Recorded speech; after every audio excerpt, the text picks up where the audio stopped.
Andrea and Nathan Keller looked like the perfect couple, successful, devoted parents, and respected in their small Illinois town.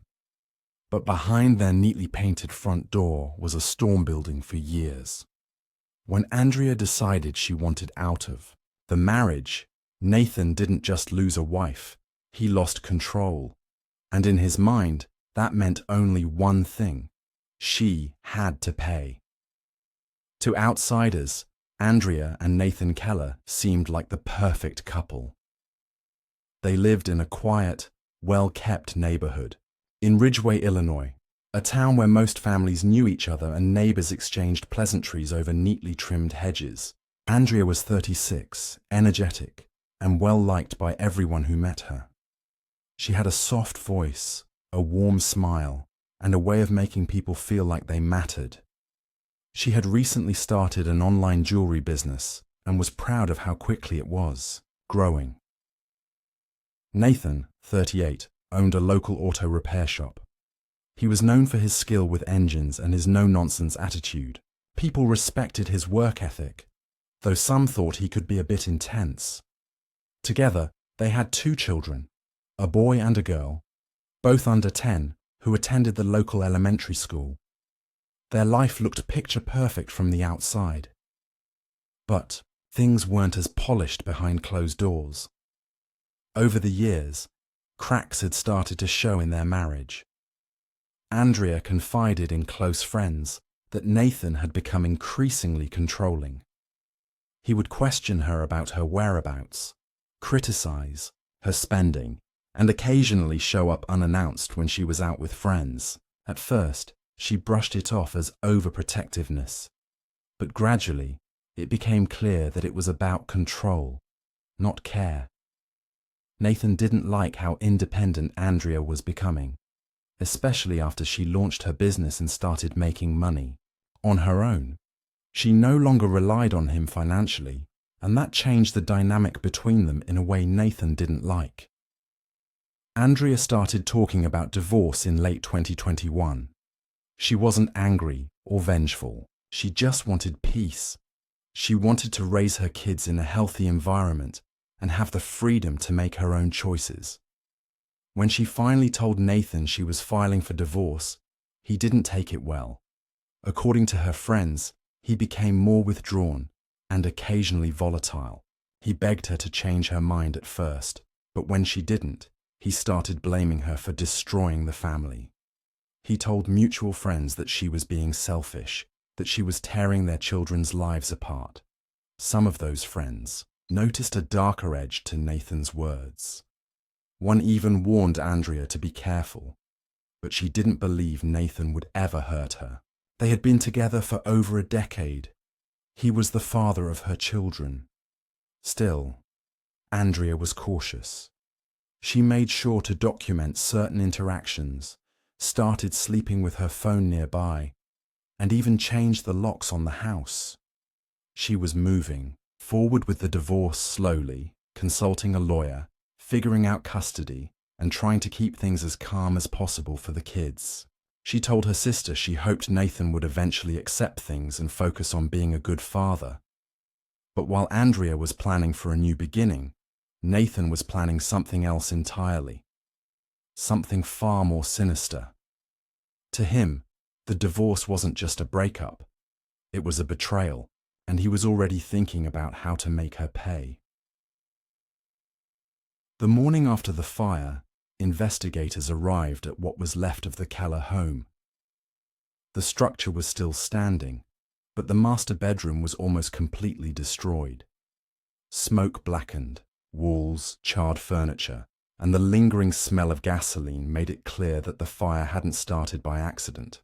At first glance, the assumption was that it might have been an electrical issue, until the body of Andrea Keller was found on the bedroom floor, not burned beyond recognition, but showing signs of a struggle.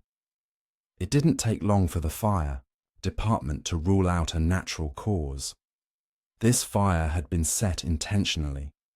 Detectives from the Ridgeway Police Department began their investigation immediately. There was no sign of forced entry. The front door showed no damage, and all windows were intact. Andrea hadn't fought off an intruder. Whoever had done this either had access to the house or was let in without a struggle. That narrowed the field quickly. Investigators looked into Andrea's recent life, the ongoing divorce, the custody discussions, and any recent arguments or threats. One name came up over and over: Nathan Keller. He was contacted the same day. When asked about his whereabouts, Nathan said he had been driving around alone for hours on the night of the fire. He claimed he needed space to think and didn't want to be home. He sounded calm, but detached. Detectives found his demeanor strange. There were no tears, no visible shock, just a repeated insistence that he had nothing to do with it. Neighbors were interviewed next. Several mentioned seeing Nathan's truck circling the block late that evening. One said she noticed him parked a few houses down, just sitting in the cab with the engine running. Another neighbor recalled the lights in the Keller home turning off just minutes before the flames were visible through the bedroom window.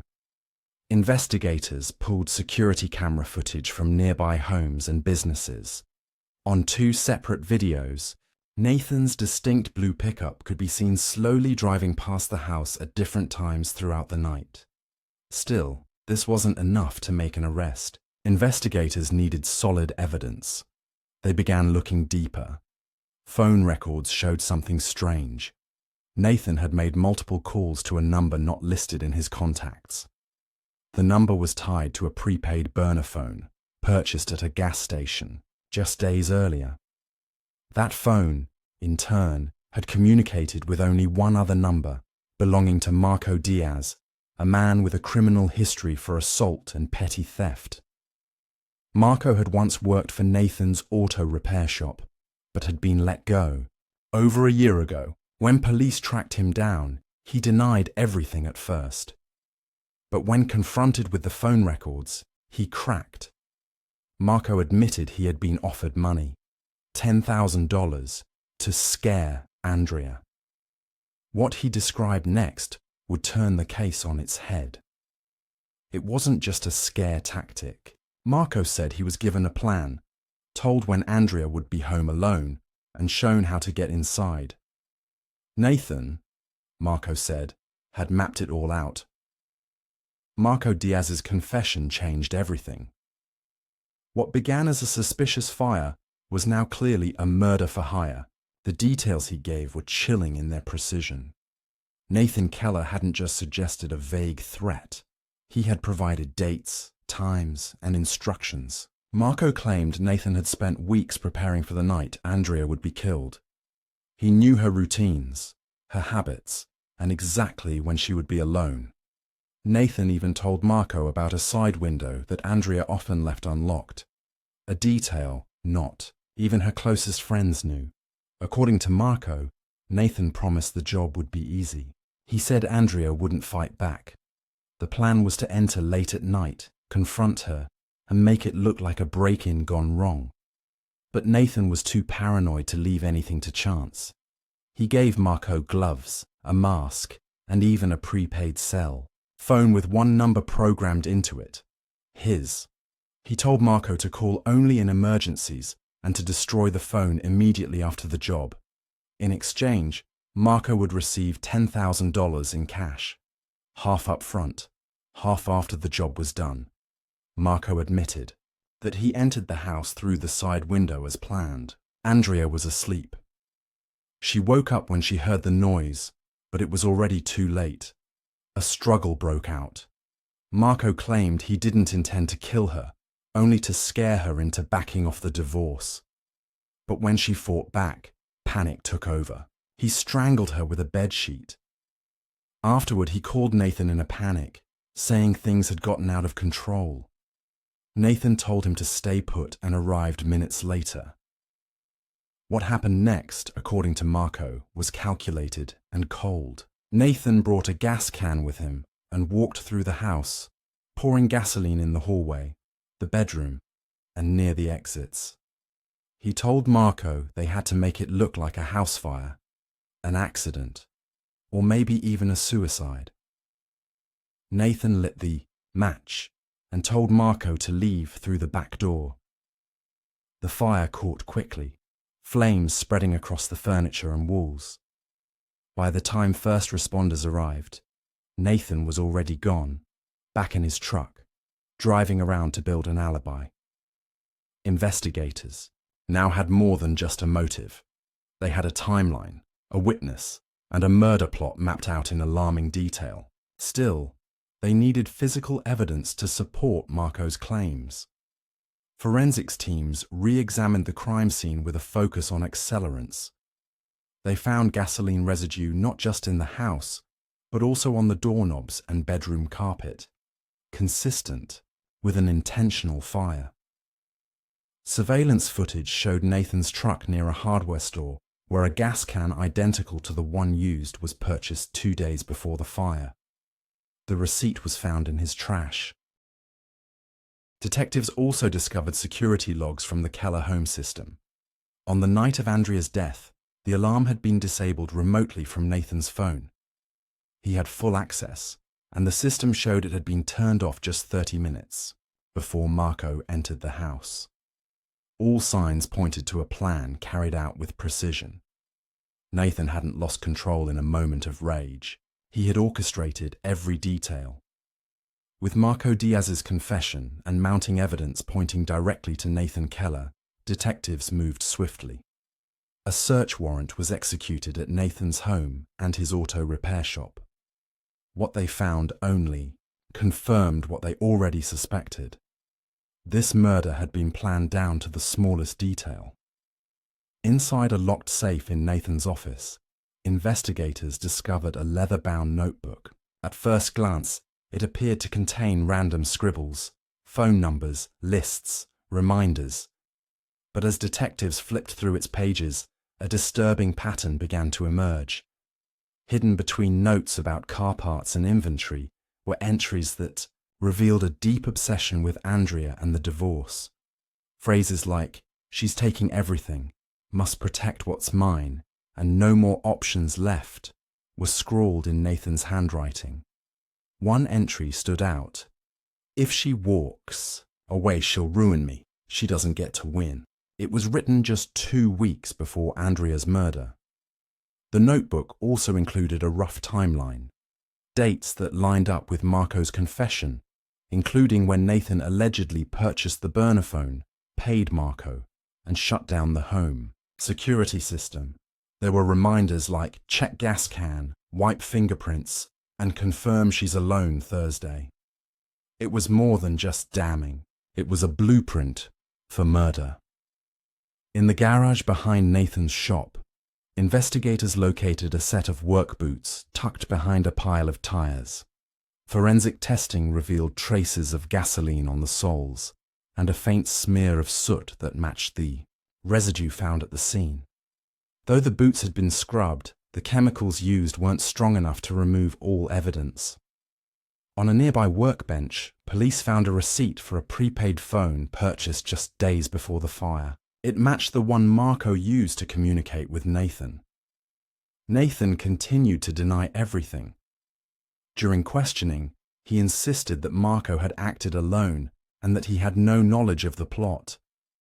He claimed Marco must have stolen his credentials to disable the security system and framed him out of bitterness. But Nathan's explanations began to fall apart under scrutiny. His phone's GPS placed him near the Keller home at the exact time the fire started.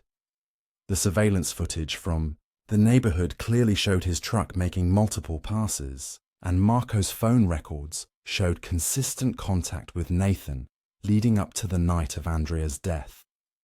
Faced with the overwhelming evidence, prosecutors charged Nathan Keller with first-degree murder, conspiracy to commit murder, arson, and obstruction of justice. The arrest sent shockwaves through the Ridgeway community. People who had once taken their cars to Nathan's shop or waved at him during school drop-offs were stunned. To them, he had always seemed like a hard-working family man. But behind that image was someone capable of deadly manipulation. He had taken the time to erase his digital trail, craft an alibi, and enlist someone else to do the dirty work. only to light the match himself in the end. It wasn't a crime of passion. It was methodical, calculated, and heartless.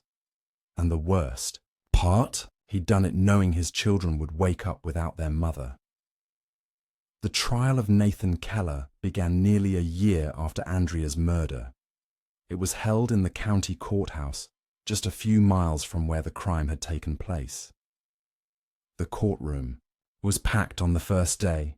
Family members, reporters, curious townspeople. Some wanted justice, others wanted answers, but everyone wanted to see how the story of Ridgway's most shocking crime would end. Prosecutors laid out their case in chilling detail. They presented the notebook filled with Nathan's angry, obsessive thoughts. They showed the surveillance footage of his truck circling the neighborhood on the night of the murder. They introduced Marco Diaz's testimony, which provided a disturbing inside look at how the crime was planned and carried out.